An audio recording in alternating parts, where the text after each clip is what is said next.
اور اللہ تعالیٰ سے رزق حلال کیسے مانگیں جو سکون دینے والا ہو. علماء نے رزق کے 16 دروازے بیان کیے ہیں. 16 دروازے ہیں جو کھلتے ہیں تو ہر دروازے سے رزق بندے کو ملتا ہے. آج کی مجلس میں انہی 16 دروازوں کے بارے میں بات کرنی ہے. آپ ان کو رزق کی کنجیاں سمجھ لیں کہ 16 دروازے پہ تالے لگے ہوئے ہیں اور 16 کنجیاں ہیں. آپ ہر کنجی سے ایک دروازہ کھولتے جائیں، دروازے کھلتے جائیں گے. پہلی بات، نماز کا اہتمام کرنا.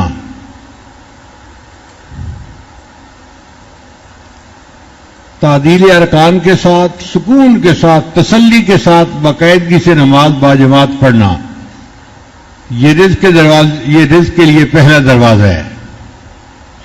گھر کی عورتیں بھی پڑھیں، مرد بھی پڑھیں. اور اس کی دلیل کیا ہے؟ اللہ فرماتے ہیں وَأَمُرْ أَهْلَكَ بِالصَّلَاةِ وَاسْتَبِرْ عَلَيْهَا لَا نَسْأَلُكَ رِزْقًا نَحْنُ نَرْزُقُكَ. تم نماز ادا کرو اور اہل خانہ کو نماز کے لیے کہو رزق تمہیں ہم دیں گے. اللہ تعالیٰ گارنٹی دے رہے ہیں، اللہ تعالیٰ ذمہ داری لے رہے ہیں. اب آپ بتائیے کہ اللہ تعالیٰ اپنی ذمہ داری کو پورا کریں گے نا؟ ہمارا کام کیا ہے؟ نماز کو اہتمام کے ساتھ پڑھنا. اور نماز ہی چھوٹ جاتی ہے اس رزق کی پریشانی میں. کاروباری لوگوں کی بھی نماز چھوٹ جاتی ہے اور گھر کی عورتوں کی بھی نماز چھوٹ جاتی ہے. جس سے رزق بڑھنا تھا اس میں غفلت ہو رہی ہوتی ہے.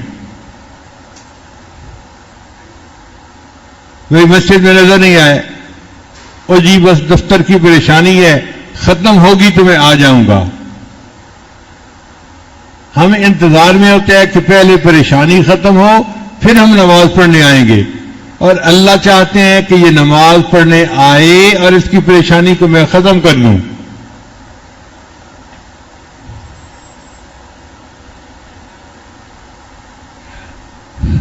تو رزق کے کھلنے کا پہلا دروازہ نماز کا اہتمام کرنا، اور دوسرا دروازہ کثرت استغفار کی کثرت کرنا. استغفار کی کثرت سے بھی اللہ تعالیٰ رزق کے دروازے کو کھول دیتے ہیں. قرآن مجید میں استغفروا ربکم انہ کان غفارا یرسل السماء علیکم مدرارا ویمددکم باموال، اور اللہ مدد کرے گا تمہاری مال کے ذریعے سے، وبنین، اور بیٹوں کے ذریعے سے، وَيَجْعَلْ لَكُمْ جَنَّاتٍ وَيَجْعَلْ لَكُمْ أَنْهَارًا. تو مال اور بیٹے اللہ تعالیٰ استغفار کی کثرت سے عطا فرماتے ہیں. اور ہم اسی کی طلب میں پریشان پھر رہے ہوتے ہیں.